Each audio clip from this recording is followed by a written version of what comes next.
पाकिस्तान का सबसे बड़ा जो इस वक्त एक सेक्टर है जिससे सबसे ज़्यादा पैसा बनाया जा सकता है, वो कोई माने या ना माने, उस सेक्टर का नाम है रियल स्टेट। रियल स्टेट जो पाकिस्तान का सेक्टर है वो उस पर बिलियंस ऑफ रुपीज़ का टर्नओवर है। पाकिस्तान की सबसे बड़ी जो इकॉनमी है उसमें रियल स्टेट इकॉनमी सर फहरिस्त है। और मज़े की बात यह है कि आज तक कभी इस चैप्टर को किसी यूनिवर्सिटी ने as a course, as a degree तो दूर की बात, एज अ कोर्स भी नहीं पढ़ाया। 90 to 95% लोगों का जो रुझान है वो हमेशा रियल एस्टेट की जानिब रहता है, चाहे वो सेल कर रहे हैं, परचेज़ कर रहे हैं। हमारे मुल्क के कलमियाँ ये भी है कि लोग जो है अपने पैसे जब अपने कोई भी सेविंग्स करते हैं तो बजाय किसी बिज़नेस में इन्वेस्ट करने के वो चाहते हैं जी कोई एक आध प्लॉट ले लेते हैं, 5-6 साल बाद उस प्लॉट की वैल्यू बहुत बढ़ गई होगी। आपने बचपन में अपने वालिदैन से भी सुना होगा कि बेटा हमने बहुत शुरू में प्लॉट ले लिया था, देखो उसका जो फल है आज हमें मिल रहा है। ये अक्सर वालिदैन बच्चों को ये कहता है जी थोड़ा बहुत पैसा कमाते हो, जैसे ही कमाते हो साथ ही जो है आपने ऐसा करना है कि आप कोई प्लॉट ले लो तो आपको फ़ायदा हो जाएगा। अनफॉर्चुनेटली हमारी सिर्फ साइकोलॉजी यहीं पर ठहर के रह चुकी हुई है, या अगर कोई रियल एस्टेट का कारोबार कर रहा है तो उसको हमारी सोसाइटी ने नाम दे देना है एक प्रॉपर्टी डीलर का। प्रॉपर्टी डीलर नाम बेहतर है या नहीं है, उसमें जो इमोशन जुड़ा हुआ है कि डीलर से बात कर लें या प्रॉपर्टी डीलर को देख लें, वो काफ़ी ज़्यादा लोग जो है उसको अच्छा नहीं समझते इन टर्म्स ऑफ। अगर बड़े पढ़े लिखे लोग जो हैं ये अगर समझे, अगर आप इस बात को एवेलुएट करें कि बहुत सारे पढ़े लिखे लोग इसलिए बहुत डिग्री ले रहे हो ताकि उन्होंने एक प्रॉपर्टी डीलर बन जाना है, तो वो इस बात को निगलेक्ट ही करेंगे। आज की वीडियो बड़ी इंपॉर्टेंट है और मैं आज आपको बताने लगा हूँ कि आपने रियल एस्टेट को एज अ करियर कैसे चुन लेना है। वीडियो को आपने एंड तक ज़रूर देखना है।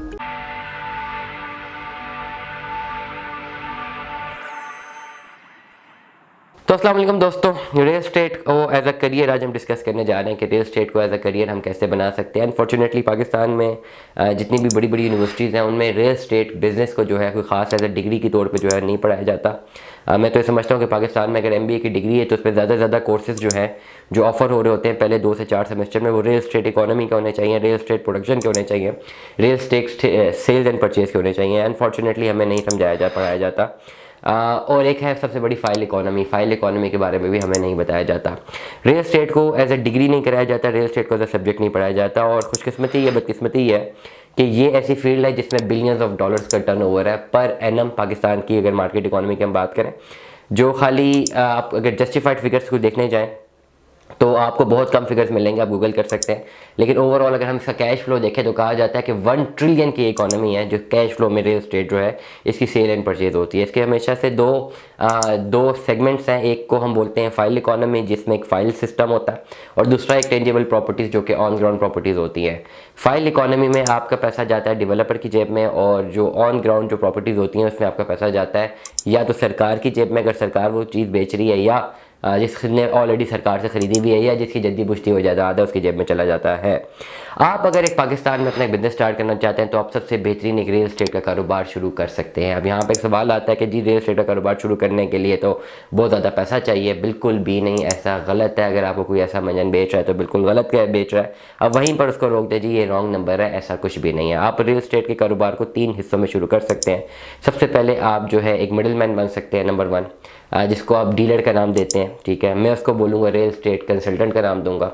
आप कंसल्टेंसी शुरू कर सकते हैं। नंबर 2 पे आप खुद एक डेवलपर बन सकते हैं। डेवलपर से मतलब ये कि आप जो है आप जो भी फॉर एग्जांपल अगर आपके पास कोई प्लॉट मौजूद है आप उसी को बना के टेंजिबल प्रॉपर्टी बना के आप बेच सकते हैं। नंबर 3 ये कि आप खुद एक कंस्ट्रक्शन कंपनी भी अपनी बना सकते हैं। ये तीनों चीज़ें जो हैं रियल एस्टेट से जुड़ी हुई हैं। अगर आपके पास पैसे नहीं है और आपने रियल एस्टेट का कारोबार शुरू करना है तो आपके पास सिर्फ एक चीज़ होनी चाहिए और वो मुआफ़िक मिकदार में होनी चाहिए, जिसका नाम है पढ़ाई।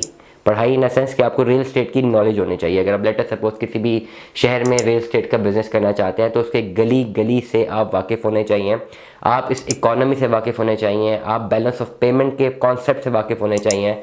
हाउ अब मिडिल मैन एक्ट्स, जब 2 पार्टीज़ को आपस में मिलाना होता है तो मिडिल मैन कैसे जो है एक्ट करता है आपको उसके बारे में इंफॉर्मेशन होनी चाहिए। प्लस सबसे बढ़कर बहुत इंपॉर्टेंटली आपने बैंक्स के कॉन्सेप्ट को स्टडी करना है कि बैंक खुद एक मिडिल मैन है लेकिन वो हमेशा लाखों डॉलर्स का बिजनेस जनरेट करता है। वो कैसे कर जाता है, हालांकि उसके पास अपना पैसा तो नहीं है लेकिन फिर भी वो एक मिडिल मैन है और 2 पार्टीज़ को आपस में मिला देता है और सिक्योरिटीज अपनी दे देता है, तो कैसे वो कामयाबी के मॉडल पे जाता है। तो अगर तो आपने रियल एस्टेट का कारोबार शुरू करना है तो सबसे पहले स्टेप में आपको सिर्फ और सिर्फ ये आपके पास एक ऑप्शन होनी चाहिए कि आप अपनी इन्वेस्टमेंट कंसल्टेंसी स्टार्ट करें।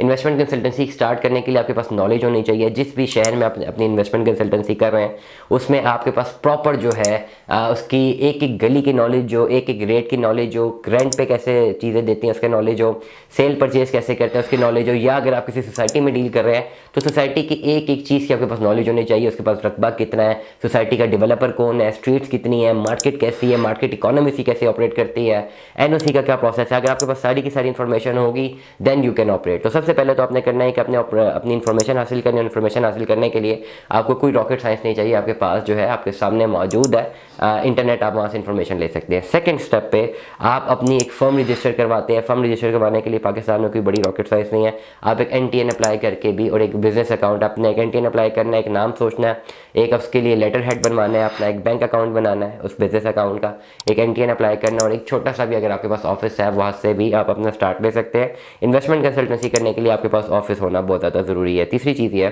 कि आप अपनी मार्केटिंग कर सकते हैं थ्रू सोशल मीडिया। करेंटली आपने सोशल मीडिया मार्केटिंग को पढ़ना है कि हम फेसबुक से आप चीज़ों को कैसे मार्केट करते हैं, यूट्यूब एल्गोरिथम्स क्या हैं, टिकटॉक से आप कैसे मार्केट करते हैं, इंस्टाग्राम से कैसे मार्केट करते हैं, स्नैक वीडियो से कैसे मार्केटिंग करते हैं, फेसबुक रील से कैसे मार्केट करते हैं, और यूट्यूब शॉर्ट से कैसे मार्केट करते हैं। इन सारे फॉरम्स में आपको अबूर होना चाहिए। ये सारे अबूर हासिल करने के बाद आपने सिर्फ करना ही है कि अपने टॉपिक पे बातचीत करनी है और अपने कस्टमर्स को ग्रैब करना है थ्रू सोशल मीडिया। जब आपके पास क्लाइंट्स आना शुरू हो जाते हैं वहीं से आपकी नेटवर्क मार्केटिंग बिल्ड होना शुरू होती है और आप इस बिज़नेस में आ सकते हैं, और ना सिर्फ आ सकते हैं बल्कि लाखों नहीं करोड़ों रुपया भी कमा सकते हैं। दुआ में याद रखिएगा, अपना बहुत सारा ख्याल रखिएगा। Stay tuned with us. अल्लाह हाफ़िज़।